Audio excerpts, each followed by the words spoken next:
안녕하십니까 여러분, 차기환 변호사입니다. 어제 조국 법무부 장관 후보자의 딸 조민 씨의 대학 입학 부정 의혹에 관해서 정리해서 동영상을 올렸습니다. 그런데 하루 만에 또 여러 가지 뉴스들이 쏟아져 나와서 다시 한번 정리해서 올려야 될 필요가 있다고 생각이 드네요. 지금 조국 교수 딸의 대학 입학 부정 의혹 때문에 많은 국민들이 어떤 박탈감을 느끼고 있는 것 같습니다. 얼마 전에 JTBC에서 방영했던 스카이캐슬이라는 드라마 다들 아시죠? 강남 상류층 집안에서 자녀들을 명문대학에 진학시키기 위해서 온갖 편법과 부정과 무리수거를 풍자했던 드라마인데, 현실 속의 사태 진전이 그 드라마보다도 더 드라마틱한 것 같습니다. 그래서 지금 풍자하는 어떤 그림들이 지금 돌고 있습니다. 한번 보실까요? 스카이캐슬 그 드라마 포스터에다가 위에 이렇게 써서 풍자하고 있습니다. 세상에 쉬운 의대 입학을 너무나도 힘겹게 이루어내고자 했던 안타까운 서민들의 고군분투를 그려낸 휴먼 드라마, 이렇게 풍자하고 있네요. 의대 입학이 요즘 얼마나 어려운지 아시죠? 저희가 다닐 때는 서울대, 공대, 조은과 같은 경우에는 웬만한 의대보다도 훨씬 경쟁률이 치열했는데, 지금 자녀들 키우는 분들은 다들 아시겠지만 모든 의대를 다 돌고 난 다음에 서울공대에 돌아온다고 하니 의대 입시 경쟁률이 얼마나 치열한지 아실 수 있을 겁니다. 그런데 지금 조국 후보자의 딸이 부산대 의학전문대학원에 진학하는 과정을 보니 너무나 쉽게 보이는 거죠. 의대 적성 시험이라고 하는 미트 같은 경우에는 지금 부산의학전문대학원 같은 경우에는 시험을 치라고 하는데 그 점수를 입학에 반영은 하지 않고 있어서 사실상 그 시험을 치지 않는 것과 같은 방식으로 진학하기 때문에 그런 전형 유형이 있기 때문에, 입시 전형 유형이 있기 때문에 사실상 다른 의과대학에서 치열하게 치는 그 시험을 안 치고 들어가는 것과 같다라고 하는 어떤 그런 이야기가 있습니다. 그래서 이렇게 쉽게 의대에 진학한 것에 대해서 부모들이 어떤 박탈감을 느껴서 이런 풍자 포스트가 도는 것 같습니다. 전국 학부모들의 심정이 지금 굉장히 화가 나 있습니다. 밤새 공부 열심히 하는 자녀들을 보면서 아빠가 미안하다, 엄마가 미안하다는 말들이 많이 댓글에 나올 정도로 지금 학부형들의 민심이 부글부글 끓고 있습니다. 이에 대해서 조국 후보자의 인사청문회 준비단에서 해명하는 글을 하나 올렸습니다. 한번 보시겠습니다. 조국 후보자의 딸이 2010년도 고려대학교 생명과학대학 입학할 당시에 전형 방법이 과학영재로 가지 않고 세계 선도 인재 전형이라는 방식을 택해서 지원을 했는데, 조국 후보자의 인사청문회 준비단에서 해명한 바에 의하면 세계 선도 인재 전형의 경우에는 1단계로서 어학 40%, 학생 생활기록부 60% 해서 점수를 매겨서 한번 거르고, 2단계에서는 1단계 성적 플러스 면접 30%의 방식으로 했기 때문에 지금 문제가 되고 있는 그 논문은 대학 입학 시에 반영된 바가 없다, 이렇게 해명을 했습니다. 따라서 부정 입학의 의혹이 생길 수 없다, 이런 식이죠. 조국 후보자는 오늘 자신의 딸을 대학 부정 입학 의혹은 사실이 아니고 그런 걸 주장하는 것은 가짜뉴스다 라고 강하게 반박을 했습니다. 이거 법무부 장관 후보자로 되신 분이 자녀의 대학 입학 부정 의혹은 가짜뉴스라고 그렇게 강하게 질타를 하니, 아마 법무부 장관이 되시면 이런 이야기를 한 사람들을 갖다가 다 입건해서 형사수사할지는 모르겠습니다. 그런데 조선일보 취재팀에서 더 조사를 한 다음에 고려대학에 확인을 해본 바에 의하면 아래와 같이 시인하고 있습니다.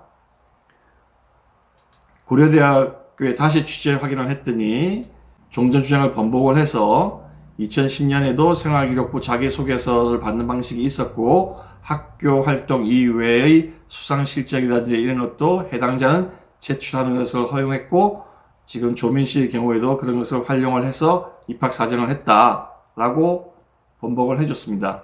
그러니까 그런 의혹을 제기하는 것이 전혀 근거 없는 것이 아니고 오히려 조국 후보자의 해명이 거짓이다, 이런 취지죠.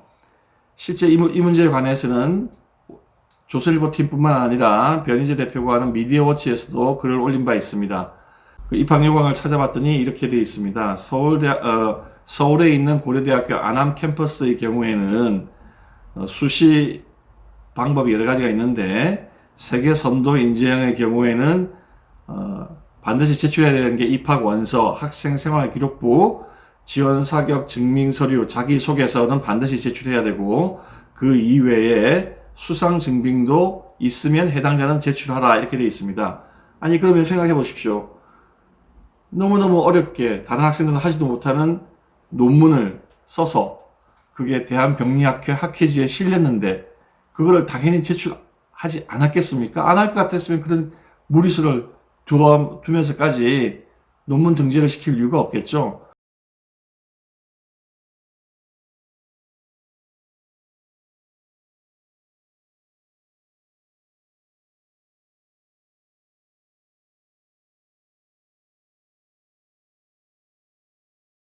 뿐만 아니라 이제 제출한 것으로 전제로 했을 때 다음과 같은 문제가 또 생겼습니다.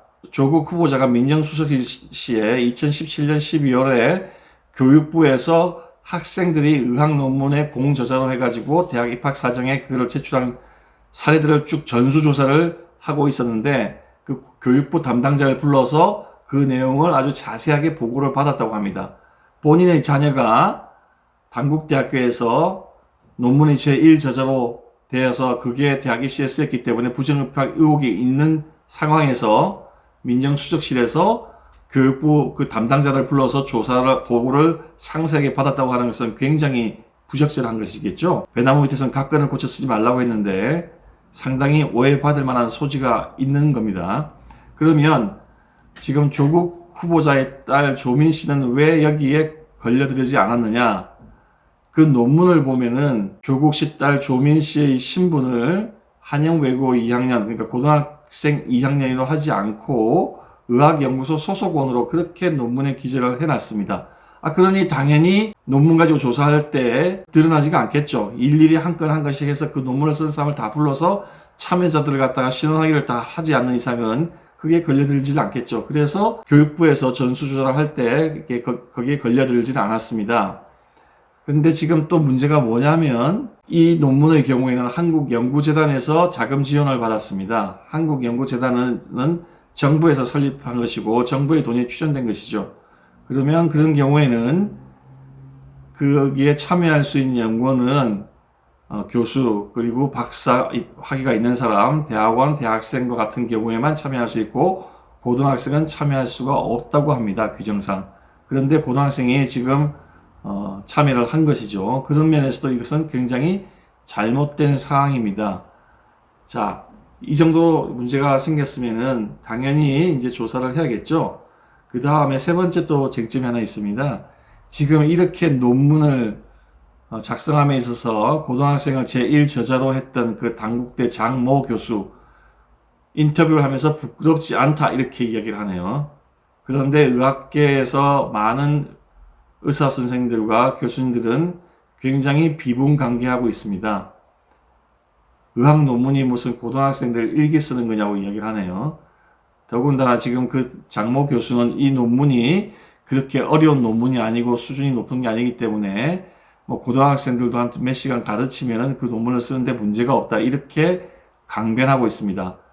아니 그렇게 별거 아닌 논문을 갖다가 한국연구재단에 자금 지원을 신청해서 2002년부터 데이터를 모아가지고 2010년까지 그렇게 7, 8년 동안 데이터 수집해서 논문을 쓰십니까?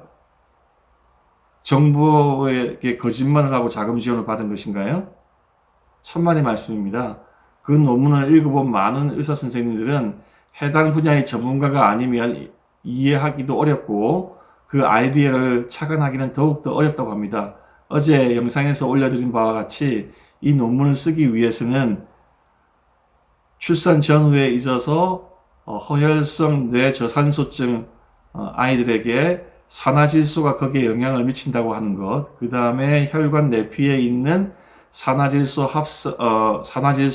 합성 효소가 거기에 작용을 한다고 하는 것, 그 두 가지를 이미 이해를 하고 있어야 되고 유전자형에 따라서 그게 어떻게 되는지를 한번 밝혀보겠다고 하는 아이디어까지 내야 그래야 그 논문에서 제일 중요한 공헌을 한 제1저자가 될 수 있는 것입니다.